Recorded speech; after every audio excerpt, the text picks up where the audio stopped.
Assalamualaikum warahmatullahi wabarakatuh. Saya Dela Safira dengan NIM 2892 Prodi Manajemen, kelas A1 Regular Class. Di sini saya akan mempresentasikan etika bisnis dengan tema pelanggaran etika bisnis pada perusahaan Nestle Indonesia dengan dosen pengampu Ade Purna Darmayanti, SEMM. Latar belakang, Nestle Indonesia adalah anak perusahaan Nestle SA, perusahaan yang terdepan dalam bidang gizi, kesehatan, dan keafiatan yang berkantor pusat di Vevey, Swiss. Nestle SA didirikan lebih dari 140 tahun lalu oleh Henry Nestle, seorang ahli farmasi yang berhasil meramu bubur bayi guna membantu seorang ibu menyelamatkan bayinya sangat sakit dan tidak mampu menerima air susu ibu. Nestle telah berprofesi di Indonesia sejak tahun 1971 dan pada saat ini PT tersebut telah mempekerjakan lebih dari 2.600 karyawan untuk menghasilkan beragam produk Nestle di 3 pabrik Kejayaan, Pasuruan, Jaya Timur untuk mengolah produk susu seperti Denkau, Bear Brand, dan Nestle Denkau Ideal. Pada tahun 2004, produk susu Nestle telah ditarik dari peredaran di sejumlah negara Eropa karena mengandung bakteri Sakazaki yang menyebabkan meningitis, infeksi pembuluh darah, atau inflamasi sistem pencernaan yang mematikan bagi bayi maupun orang dewasa. Permasalahan yang dihadapi, industri susu nasional Indonesia rupanya telah meremehkan masalah dari bakteri Enterobacter Sakazaki yang mencemarkan produk susu formula anak-anak. Menurut situs News Online, dari penelitian yang dilakukan di 35 negara ditemukan bahwa tingkat pencemaran bakteri Enterobacter Sakazaki ini pada susu formula bayi sebesar 14% atau 20 kaleng dari 141 kaleng yang diteliti. Penelitian ini juga lebih lanjut menemukan bahwa bakteri Sakazaki ini ditemukan pada debu yang ada di lantai pabrik pembuatan susu formula bayi tersebut.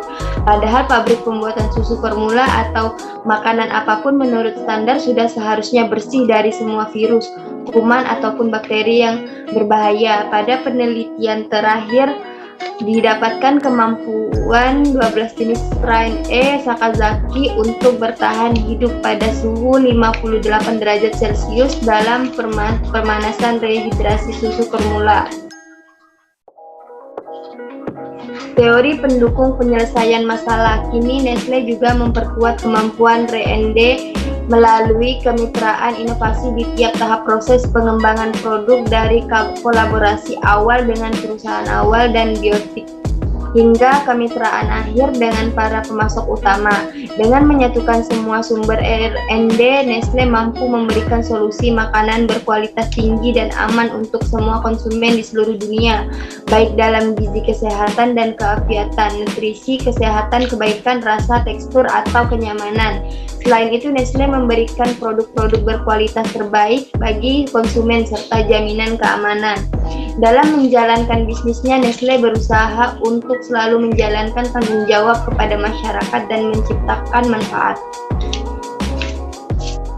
Penyelesaian masalah. Pada tahun 2011, Badan Pengawas Obat dan Makanan BPOM melakukan pengambilan 96 sampel produk susu formula dari berbagai merek untuk menguji kemungkinan adanya bakteri Enterobacter Sakazaki. Dalam pengujian sampel tersebut, BPOM tidak menemukan satupun susu formula, termasuk di dalamnya adalah Nestle, yang terkontaminasi.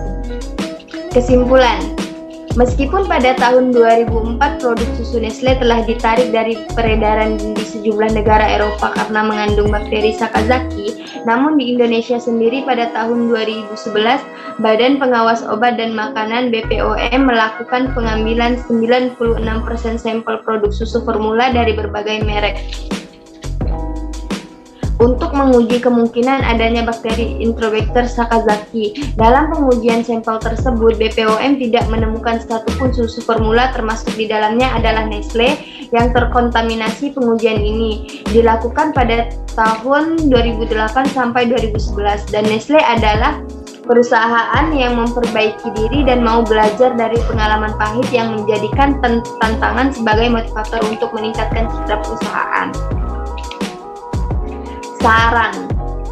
Dari hasil penulisan di atas, maka saran yang dapat diberikan yaitu diharapkan PT Nestle Indonesia konsisten dalam menjalankan etika bisnisnya untuk menghindari segala pelanggaran yang kemungkinan bisa terjadi, serta dapat mempertahankan dan meningkatkan segala prestasi yang telah dicapai, dan terus memberikan dampak yang positif terhadap bisnisnya dan juga untuk masyarakat luas. Terima kasih, sekian penjelasan dari materi saya, kurang lebihnya saya mohon maaf. Assalamualaikum warahmatullahi wabarakatuh.